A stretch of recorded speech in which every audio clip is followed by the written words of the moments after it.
വരും. ഇപ്പോൾ കേരളത്തിലെ ലോക്സഭാ തെരഞ്ഞെടുപ്പിൽ ഈ തെരഞ്ഞെടുപ്പിൽ UDF-ന് 18 സീറ്റാണ് ലഭിച്ചത്. ആ തെരഞ്ഞെടുപ്പ് കഴിഞ്ഞ ഉടൻ വിജയിയായ ഒരു കോൺഗ്രസ് നേതാവ് പറഞ്ഞത് പരാജയത്തിൻ്റെ ധാർമ്മിക ഉത്തരവാദിത്തം ഏറ്റെടുത്ത് മുഖ്യമന്ത്രി രാജിവെക്കണമെന്നാണ്. ആ ഉപദേശം ഞങ്ങൾക്ക് നൽകുന്നതിന് മുൻപ് നിങ്ങളുടെ ഏറെ സംസ്ഥാനങ്ങളുണ്ടല്ലോ, അവിടങ്ങളിലുള്ളവർക്ക് ആ ഉപദേശം നൽകിക്കൂടായിരുന്നു.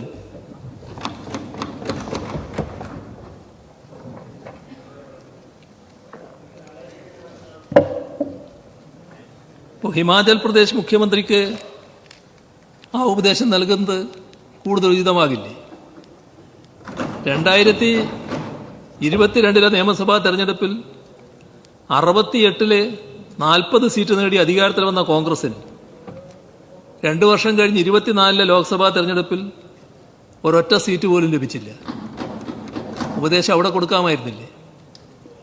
സർ, നമ്മുടെ തൊട്ടുകിടക്കുന്ന സംസ്ഥാനമാണല്ലോ കർണാടക. നല്ല ജൈവബന്ധം ഇവിടെയുള്ള ഒരു സംസ്ഥാനമാണല്ലോ അത്. അവിടെ 2023 നിയമസഭാ തെരഞ്ഞെടുപ്പ് നടന്നത്. ഈ തെരഞ്ഞെടുപ്പിൽ ആകെ 224 135 സീറ്റ് കോൺഗ്രസ് നേടി ഒറ്റക്ക് ഭൂരിപക്ഷത്തോടെ അധികാരത്തിൽ വന്നു. ഈ ലോക്സഭാ തെരഞ്ഞെടുപ്പിലോ 23 തെരഞ്ഞെടുപ്പിലാണ് ഈ വലിയ ഭൂരിപക്ഷം. 24 ഇപ്പോൾ തെരഞ്ഞെടുപ്പ് നടക്കുന്നു. ആ തെരഞ്ഞെടുപ്പിൽ ആകെയുള്ള 28 സീറ്റിൽ 19 സീറ്റും BJPയും സഖ്യകക്ഷികളും നേടുന്നു. അവിടുത്തെ മുഖ്യമന്ത്രി സിദ്ധാരാമയ്യക്കും ഈ ഉപദേശം നിങ്ങൾ നൽകുമോ? സർ, തെലങ്കാനയിൽ 6 മാസം മുൻപാണ് നിയമസഭാ തെരഞ്ഞെടുപ്പ് നടന്നത്. ആകെ 119 നിയമസഭാ സീറ്റിൽ 64 സീറ്റുകൾ നേടി കോൺഗ്രസ് അധികാരത്തിൽ വന്നു.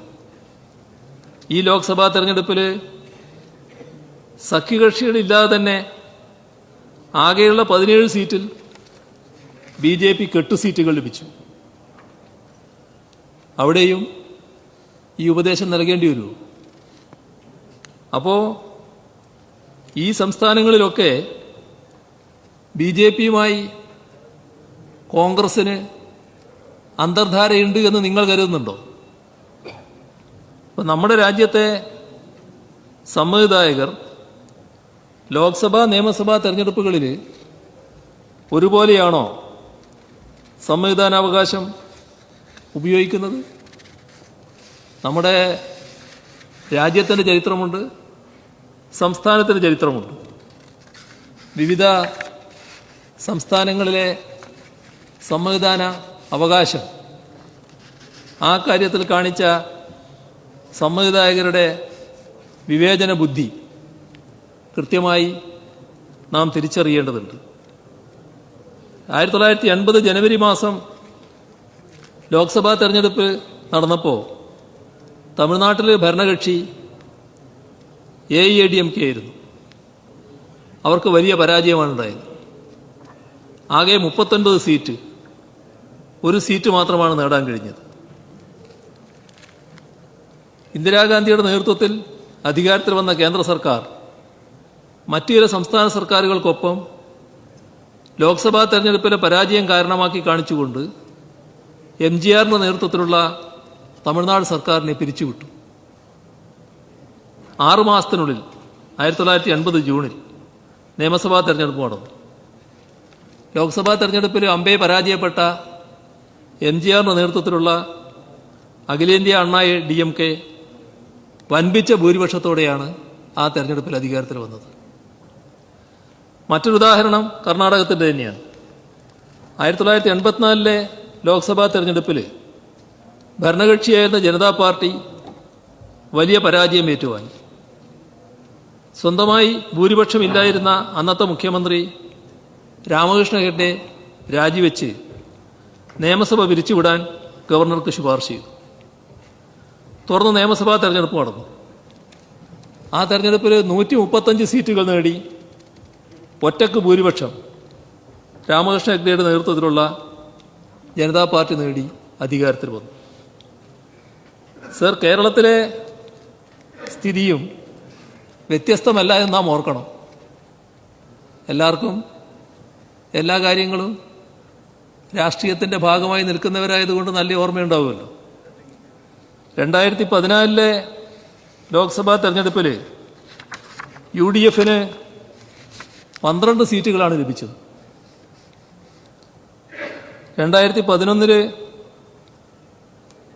72 സീറ്റുകൾ മാത്രം ലഭിച്ച UDF-ന് അതിലേറെ നിയമസഭാ സീറ്റുകളിൽ ഭൂരിപക്ഷം 2014 ലോക്സഭാ സീറ്റുകളിലെ വിജയത്തിൻ്റെ അടിസ്ഥാനത്തിൽ കണക്കാക്കിയാലുണ്ടായി. പക്ഷേ തൊട്ടു പിന്നാലെ നടന്ന തദ്ദേശ സ്ഥാപനങ്ങളിലേക്കുള്ള തെരഞ്ഞെടുപ്പ്, പിന്നെയുള്ള നിയമസഭാ തെരഞ്ഞെടുപ്പ്, ആ വിജയം UDF-ന് നിലനിർത്താൻ കഴിഞ്ഞു. UDF-ന് പരാജയമാണ് ഏറ്റുവാങ്ങേണ്ടി വന്നത്. ഇതിൻ്റെ ആവർത്തനം 2019 ഉണ്ടായില്ലേ? 2019 നല്ല വിജയം, അതെല്ലാവർക്കും നല്ല പച്ചയായ ഓർമ്മയുള്ളതല്ലേ, ഞാനതിൻ്റെ കണക്കൊന്നും പറയണ്ടല്ലോ. നല്ല വിജയം UDF നേടിയല്ലോ. പക്ഷേ അതിനുശേഷമുള്ള തദ്ദേശ സ്വയംഭരണ സ്ഥാപനങ്ങളിലേക്കുള്ള തെരഞ്ഞെടുപ്പ്, നിയമസഭാ തെരഞ്ഞെടുപ്പ് UDF-ന് പരാജയം ഏറ്റുവാങ്ങേണ്ടി വന്നില്ലേ?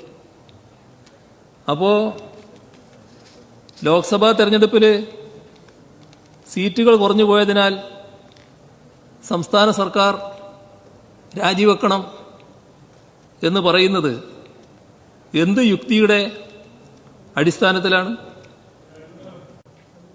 പണ്ട് AK ആന്റണി മുഖ്യമന്ത്രി പദം രാജിവെച്ചത് 2004 അത് സീറ്റ് കുറഞ്ഞതുകൊണ്ടല്ല, കോൺഗ്രസിനകത്തുള്ള സംഘടനാ പ്രശ്നങ്ങൾ കാരണമായിരുന്നു എന്ന് നിങ്ങൾക്കെല്ലാവർക്കും നല്ലതുപോലെ അറിയാലോ.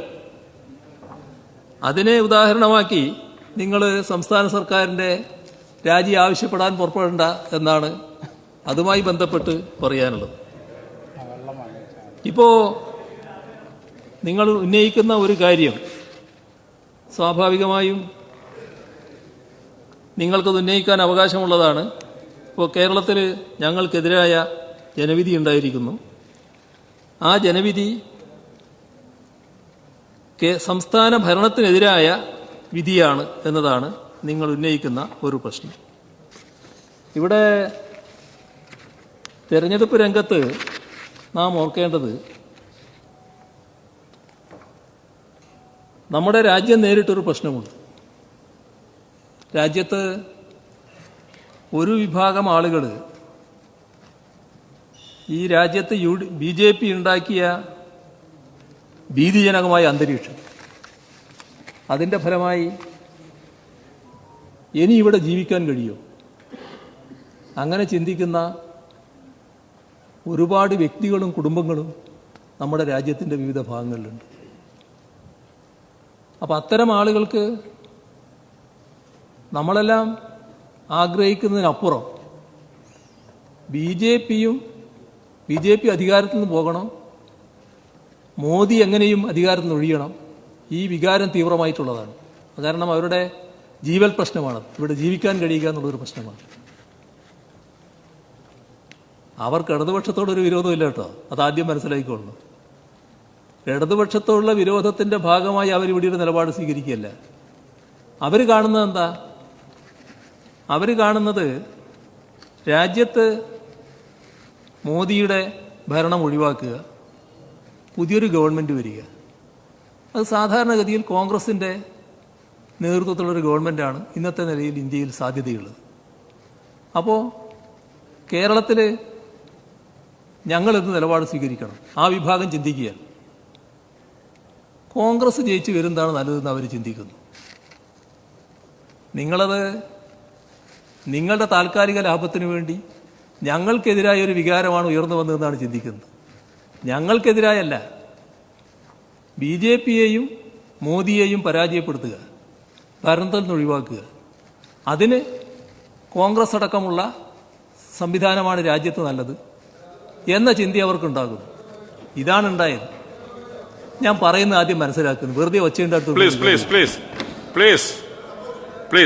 ഇതാണ് നമ്മുടെ നാട്ടിൽ സംഭവിക്കുന്നത്. അത് ഇപ്പൊ മാത്രം ഉണ്ടായതല്ല,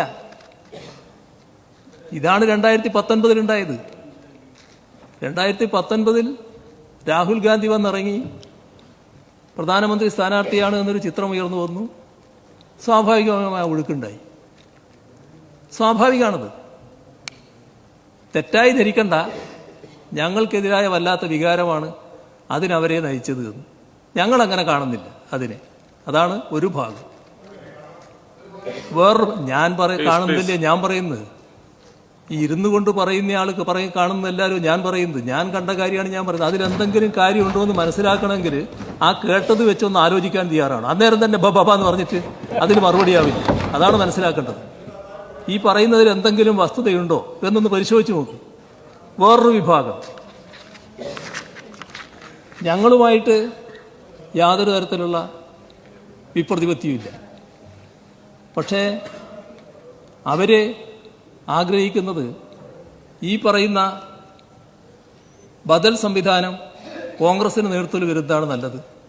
അതുകൊണ്ട് കോൺഗ്രസ് സ്ഥാനാർത്ഥിയെ ലോക്സഭയിൽ വിജയിപ്പിക്കുന്നതാണ് നന്നാവുക, UDF സ്ഥാനാർത്ഥികളെ കോൺഗ്രസ് സ്ഥാനാർത്ഥികളെ വിജയിപ്പിക്കുന്നതാണ് നന്നാവുക എന്നവർ കാണുന്നു. അതിൽ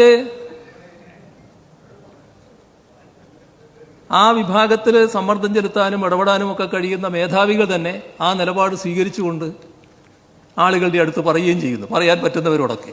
ഇതൊക്കെയാണ് നടന്ന കാര്യം, ഇതൊക്കെയാണ് സംഭവിക്കുന്ന കാര്യം. സ്വാഭാവികമായും അവരും നിങ്ങൾക്ക് വോട്ട് ചെയ്യും. നിങ്ങൾ വോട്ട് വാങ്ങിയതിലോ നിങ്ങൾ തൽക്കാലം ജയിച്ചതിലോ ഒന്നും ഞങ്ങൾ വല്ലാതെ വേവലാതിപ്പെടുന്നില്ല. കാരണം അതൊന്നും ഞങ്ങൾക്ക് നഷ്ടമാകുന്നൊരു കാര്യമല്ല.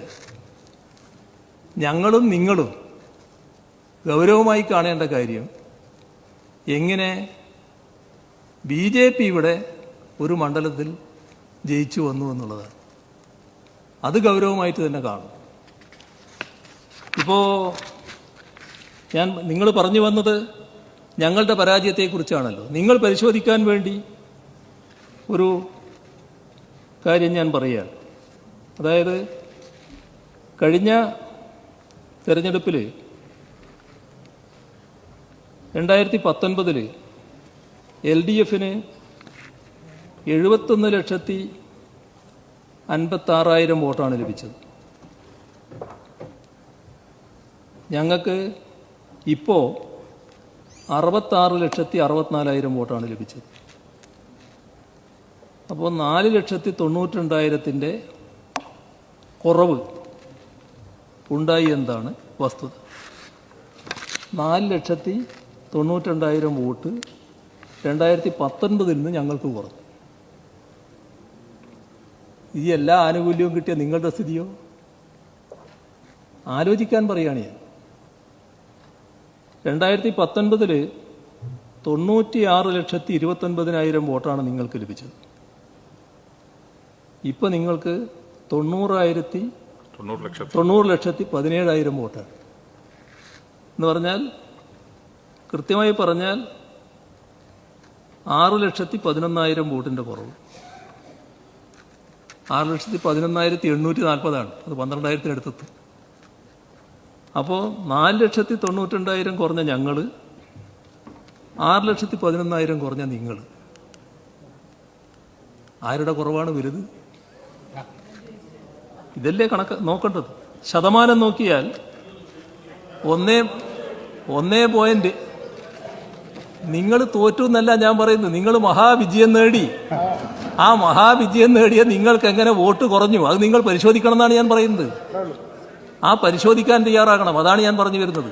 അത് വേറൊരു ഭാഗത്തെ പറയാൻ വേണ്ടിയാണ് ഞാൻ പറഞ്ഞുകൊണ്ടിരിക്കുന്നത്. അതേസമയം ശതമാനം നോക്കിയാൽ 1.75% LDFന് കുറഞ്ഞു, 2.11% നിങ്ങൾക്ക് കുറഞ്ഞു. ഇത് വോട്ടിംഗ് നിലയിൽ വന്ന കുറവാണ്. അത് കാണാതിരിക്കരുത്. ഇവിടെ രാവിലെ ഒരു കണക്ക് പറഞ്ഞല്ലോ, 2019 ഒരു നിയമസഭാ മണ്ഡലത്തിൽ മാത്രമാണ് BJPക്ക് ലീഡുണ്ടായിരുന്നത്. അന്ന് നിങ്ങൾക്ക് 123 മണ്ഡലത്തിൽ ലീഡ് നേടാൻ കഴിയും. 2019 16 മണ്ഡലേ LDFന് ലീഡുണ്ടായിരുന്നു ലോക്സഭാ തെരഞ്ഞെടുപ്പിൽ. 2024 ആയപ്പോൾ 11 മണ്ഡലമാണ് BJP ലീഡ് നേടിയിരിക്കുന്നത്. 111 മണ്ഡലം നിങ്ങൾ ലീഡ് നേടി. അപ്പോൾ നിങ്ങളുടെ ലീഡ് 123-ൽ നിന്ന് 111-ലേക്ക് എത്തി. ഞങ്ങളുടെ ലീഡ് ഞങ്ങളൊരു മെച്ചപ്പെട്ടതായിട്ട് കാണുന്നില്ല. പക്ഷേ 16-ൽ നിന്ന് 18-ലേക്ക് ഞങ്ങൾ പോയി. അതൊരു മെച്ചപ്പെട്ട എണ്ണമായിട്ട് ഞാൻ പറയല്ല. ഈ കണക്ക് നാം കാണണം. നിങ്ങളെ ഇവിടെ നാം ഗൗരവമായി കാണേണ്ട കാര്യം തൃശ്ശൂരിന്റെ വോട്ടിംഗ് നിലയാണ്. തൃശ്ശൂരിൽ എന്തുകൊണ്ടാണ് BJPക്ക് വിജയിക്കാൻ സാധിച്ചത്? അത് നാം തമ്മിലുള്ള തർക്കവിതർക്കങ്ങൾക്കിടയിൽ തന്നെ എല്ലാവരും ഗൗരവമായി പരിശോധിക്കേണ്ട കാര്യമാണ്. എന്തുകൊണ്ട് സംഭവിച്ചു എന്നുള്ളത്. പല ന്യായവാദങ്ങളും പരസ്യമായിട്ട് ഉന്നയിക്കാനുണ്ടാവും. നിങ്ങളിടയിൽ അതുണ്ടാക്കിയ പ്രശ്നങ്ങൾ എത്ര വലുതാണെന്ന് ഞങ്ങളെല്ലാം കണ്ടുകൊണ്ടിരിക്കുകയാണല്ലോ. നിങ്ങളും അത് പരിഹരിക്കാൻ വേണ്ടിയുള്ള നടപടികൾ സ്വീകരിച്ചുകൊണ്ടിരിക്കുകയാണ്. പക്ഷേ 10% വോട്ട്, 9.8% വോട്ട് കൃത്യമായി പറഞ്ഞാൽ 2019-ൽ നിന്ന് നിങ്ങൾക്ക് കുറയാണ് ചെയ്തത്. എന്താ അവിടുത്തെ അവസ്ഥ? നിങ്ങളുടെ വോട്ടിംഗ് നിലയുടെ അവസ്ഥ? നിങ്ങൾ UDF നിയമസഭാ മണ്ഡലങ്ങളെടുത്ത് പരിശോധിച്ചാൽ 2019-ലെ വോട്ട് നിലനിർത്താൻ അവിടുത്തെ 7 മണ്ഡലങ്ങളിൽ എവിടെ സാധിച്ചു? ഇപ്പോൾ ഗുരുവായൂര് 65,160 വോട്ടായിരുന്നു 2019-ൽ UDFനുണ്ടായിരുന്നു. ഇപ്പോൾ 57,925. 65,000 ഉണ്ടായിരുന്നവർ 57,000 ഈ തെരഞ്ഞെടുപ്പിൽ 24-ൽ. മണലൂര് LDF തോറ്റവരാണല്ലോ, നിങ്ങളല്ലേ ജയിച്ചവര്. ആ ജയിച്ചവരെവിടെ കിടക്കുന്നുവെന്ന് നിങ്ങൾ കാണണം എന്നുള്ളത് കൊണ്ടാണ് ഞാൻ പറയുന്നത്. ബാക്കി നിങ്ങൾക്ക് നേരത്തെ പറയായിരുന്നല്ലോ. അപ്പോ നിങ്ങൾക്കിത് പറഞ്ഞു കേൾക്കുന്നതിന് അസ്വസ്ഥത വേണ്ട. ഇത് ഞാൻ പറയാനുള്ളത് ഞാൻ പറയല്ലോ. അതിൻ്റെ അസ്വസ്ഥത വല്ലാതെ ഉണ്ടായിട്ട് കാര്യമില്ല. ഇപ്പോ മണലൂര് UDFന് തിരുവനന്തപുരത്തെ ശശി തരൂരിന്റെ വിജയവും തൃശ്ശൂരിലെ സുരേഷ് ഗോപിയുടെ വിജയവും ഒരുപോലെയല്ല നാം കാണേണ്ടത്. അത് രണ്ടും തമ്മിലുള്ള വ്യത്യാസം തിരിച്ചറിയാനുള്ള വിവേചനം നിങ്ങൾക്ക് ഇനിയെങ്കിലും ഉണ്ടാകണമെന്നാണ് എനിക്ക് പറയാനുള്ളത്. അതാണ് കാണേണ്ടത്. ഇവിടെ മണലൂരിന്റെ കേക്ക് UDFന് 63,420 വോട്ടാണ് 2019-ൽ ഉണ്ടായത്. അവിടെ ഇപ്പോൾ UDFന് 50,897. ഇതാണ് അവസ്ഥ.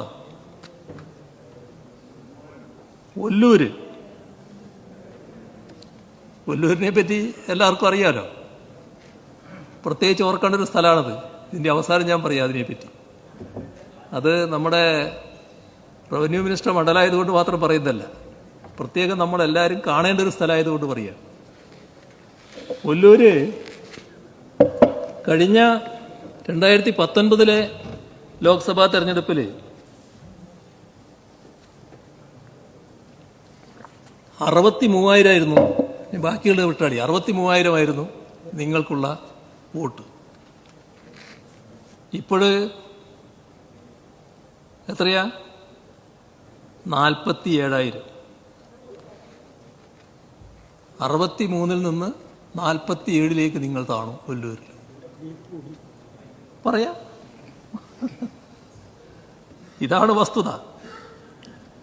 തൃശ്ശൂര് 55,000 നിങ്ങൾക്ക് 2019. ഇപ്പോ 40,000. നാട്ടിക 52,000 2019. ഇപ്പോ നാട്ടികയിലൊരു അതെ 52,000 UDF-ന് 2019. ഇപ്രാവശ്യം കിട്ടിയത് 38,000. ഇതാണ് നാം കാണേണ്ട കാര്യം. ഇരിഞ്ഞാലക്കുട 57,000 UDF-നുണ്ടായിരുന്ന വോട്ട്. അത് 46,000 താണു.